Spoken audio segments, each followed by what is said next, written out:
নমো বিষ্ণুপদায় কৃষ্ণপ্রেষ্ঠায় ভূতলে শ্রীমতে ভক্তিবেদান্তে স্বামিনীতি নামিনে নমস্তে সরস্বতী দেবী গৌরবাণী প্রচারিণে নির্বিশেষে শূন্যবাদী দেশে তারিণে। জয় শ্রীল স্বামী প্রভাতকে জয়।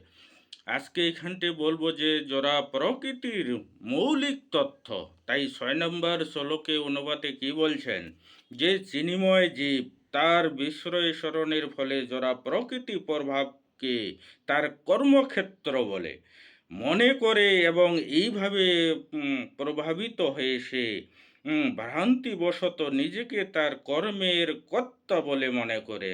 তাই এখানটি শ্রীল স্বামীগুরু সুন্দরভাবে তাৎপর্য ব্যাখ্যা করেছেন যে মহাচ্ছন্ন জীব জীবকে রোগের প্রভাব উন্নত বা বুড়োতে পাওয়া যায়, মানুষদের সঙ্গে তুলনা করা যায়।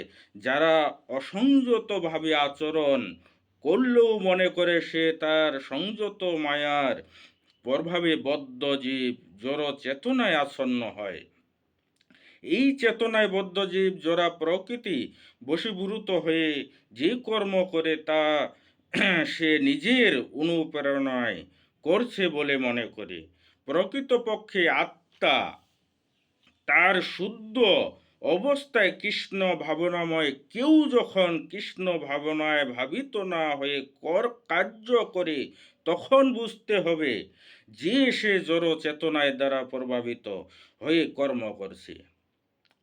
চেতনাকে কখনো হত্যা করা যায় না, কেননা জীবের লক্ষণ হচ্ছে চেতনা।